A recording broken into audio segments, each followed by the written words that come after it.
So, what did you miss at Jubilee today? Well, uh, you missed the sound of melting snow falling from the roof and, and scaring us occasionally.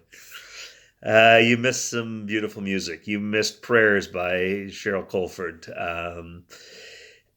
You missed the moment when we stopped the service and I just asked people to share signs of hope. These days i- it's so easy to tire of the news, the media, newspapers, online feeds, television news. We just don't want to hear it anymore. So I asked for signs of hope, and spontaneously people talked about the coming of spring, and they talked about gathering of people. They talked about people of different opinions, different backgrounds, different ways of being together here at Jubilee, but in other places too.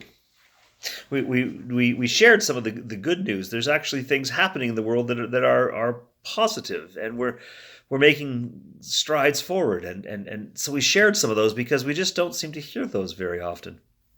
And we also acknowledge that we're not in this alone, and and our hope is in God's involvement, leadership, inspiration. All things are possible with God. Not that we sit back and naively say, "Well, things are going to be all right," but we know that the effort is worth it because of our faith. Even though we all describe faith differently, it is a sign of hope that we have faith and we can do it together. So we celebrated that today. We heard some wonderful scripture. We heard from a lesser known prophet, Sirach, who wrote about 150 years before Jesus, and his book is in the apocryphal scriptures. It's not usually included in our regular scriptures, in which God invites us to choose life. Before us is water and fire, and we choose life and death. Choose life. And so we began the service that way, and we heard Paul speaking to the Corinthians and reminding them that he's had to feed them on milk, not solid foods, because spiritually they are but children and not yet adults. And we wondered how the Corinthians took that little bit of shade.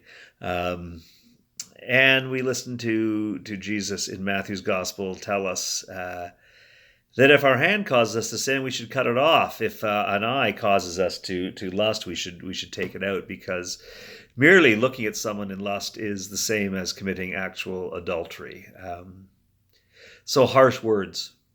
And we spent some time wondering what all of those things could possibly mean to us. Choose life, and don't be spiritual children, be spiritual grown-ups. In Paul's letter, it's as if he's saying, folks, it's not about you. And as long as you make it about you, you will always be children, because that's how love works.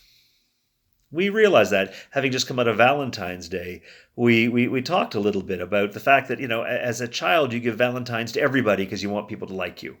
And that's the way love works from your child. As you get a little older, you get them to a couple people because you want a couple of special people to like you. There's a romantic pursuit. But both of those things are still selfish. But as we become adults in love, as we become spiritual adults, we realize that love is not about making us feel good or making people like us. It's about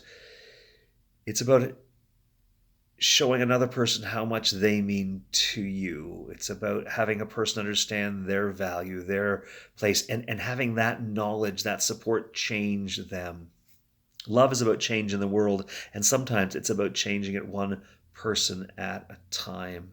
And those harsh words that Jesus shared, and they are harsh and they're scary, but we noted that Jesus didn't say, if you think somebody is lusting, then you should take their eye out. Jesus said, if you are. And it's very much an invitation for personal reflection, to recognize that our actions follow our intent. It's not enough just to appear in control. It's not enough to appear just and merciful. We actually need to be. So our intent matters, because somehow, some way, our actions will eventually follow our intent. So when you gather with people and you say you're glad to see them, but as soon as they're gone, you are tearing them apart, you are not really an adult yet. You are still a child, and it's time to grow up. I think that's what Paul's saying. I think that's what Jesus is saying with very dramatic words. It's not enough just to look like you're glad to see people. It's not enough just to look like you are a kind, generous, safe person. If you actually aren't, well, we didn't come to a conclusion. We probably went out with more questions than we came in with, but we went out together. We went out singing Over My Head, and we shared the story of Over My Head, which I'm not going to tell now, but suffice it to say, when you're hiding under a building in the dirt, waiting for the daylight to disperse so that you can escape in the dark, and you hear that church choir singing over your head, just over, even in the darkness, even in the difficulty of that moment. Over my head, I hear music in the air. There must be a God somewhere. We left hearing music, and we left with hope. We left in joy because we know there is a God somewhere. We know that all things are possible, that our faith matters. We also know that we missed you, and so we hope we get to see you soon. Until we do, God bless.